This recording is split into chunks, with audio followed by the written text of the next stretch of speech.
راهنا على الايفون ان الزمالك هيخسر، قلت له الزمالك هيكسب وكسب الزمالك. سلام.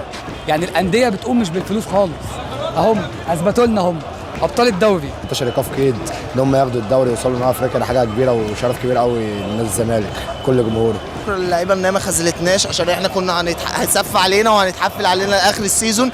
اي حاجه تفرحك، لكن الزمالك ده مش بيفرحك، الزمالك ده بيعلمك يعني ايه السعاده ويعني ايه المجد ويعني ايه البطولات. فعلا البطوله الحلال هي لازم تروح لنادي الزمالك.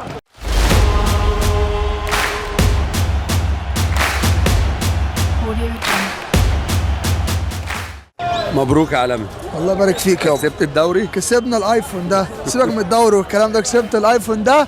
متراهن انا ويوسف اهو بيستخبي. هو يوسف ده اهلاوي ولا زملكاوي؟ لا اهلاوي. اهلاوي. متراهن معاه وكسبت منه الايفون ده، وربنا كان بتاعه. تعالى هنا يا يوسف، تعالى هنا، تعالى.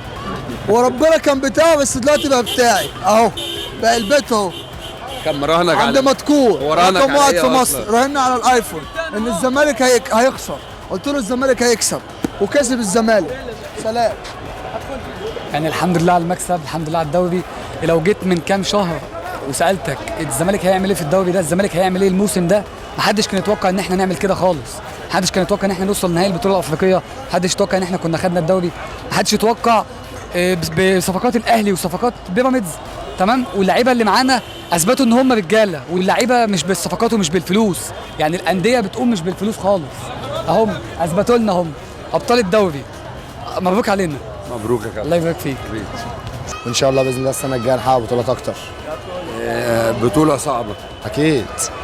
صفقات وايقاف قيد عندك ومشاكل وكل حاجه في النادي، 18 ايقاف قيد ان هم ياخدوا الدوري ويوصلوا لنهائي افريقيا، ده حاجه كبيره وشرف كبير قوي لنادي الزمالك كل جمهوره. من 4 ايام كان الموضوع صعب على كل الزملكاويه. اكيد يعني خساره افريقيا كنا نتمنى البطوله بسبب ان هم يحلوا ازمه القيد، بس الحمد لله ربنا كرمنا وقعدنا بطوله تاني الحمد لله. شايف ان الزمالك قادر ينافس على دوري ابطال افريقيا؟ اكيد باذن الله، بس هم يفكوا القيد ويجيبوا صفقات وباذن الله ناخد دوري ابطال كمان، مش نافس عليه باذن الله.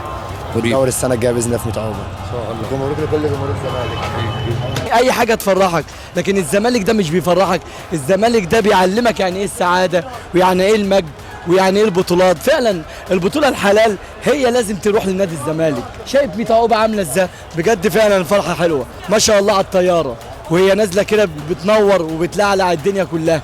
بجد اعظم دوري في الكون، بجد يعني اعظم دوري في الكون. صراحه الواحد على قد ما تعب على قد ما لقى، واول مره يحصل في التاريخ اللي الزمالك تنزل الدوري بطياره. ما شاء الله على الطياره وهي نازله كده بتنور وبتلعلع الدنيا كلها. شايف متعوبه عامله ازاي؟ بجد فعلا الفرحه حلوه. يا رب يا رب يديمها على طول يا رب، لان نادي الزمالك ده اعظم حاجه في الكون.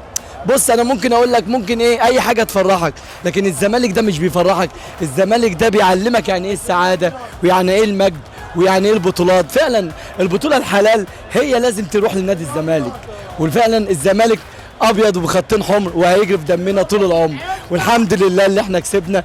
والف مبروك لكل الجماهير نادي الزمالك. الحمد لله الزمالك ما بياخدش حاجه بسهوله. يعني ممكن تقول ايه خلاص الماتش خلص خلاص الزمالك كسب، لا لازم تعوق عشان خاطر الفرحه تبقى زياده. وبعدين ده مش دوري الزمالك وبس، لا الدوري ده لجماهير كل نادي الزمالك، وانا هسمي الدوري ده فعلا اللي محمد صبري، واحنا بنتعب وبناخد الدوري بشيانه يا صبري. والف مليون مبروك لجماهير الزمالك ومبروك ليك يا حبيب قلبي. شكرا. الله يخليك. اللعيبه ان هي ما خذلتناش عشان احنا كنا هيتصف علينا وهنتحفل علينا اخر السيزون بسبب نقطه ان احنا بنتكلم ان الجمهور رقم واحد. الجمهور رقم واحد، والجمهور هو اللي بيزق الفرقه، واللعيبه عارفه كده والدنيا كلها عارفه كده. تاني نقطه عايز اتكلم فيه، واحد طلع مع اعلامي زميل برضو قال لك انا بكسب بشقاية صبري. نادي الزمالك ده حته مني، ضايقته الجمله دي مع ان هو بيقول اعظم نادي في الكون، محدش كلمه محدش اتكلم معاه. احنا نتكلم ونقول اللي احنا عايزينه، ده نادينا فخورين بكل حاجه وكل خطوه بنعملها، ومبسوط جدا ان سيراميكا لعبت رجاله لاخر دقيقه عشان ما حدش يقول بس كان في شبهات او اي حاجه. ونادي الزمالك كده كده اي بطوله بياخدها من اي بطوله عند حد تاني. شكرا جدا وبقدر جدا جدا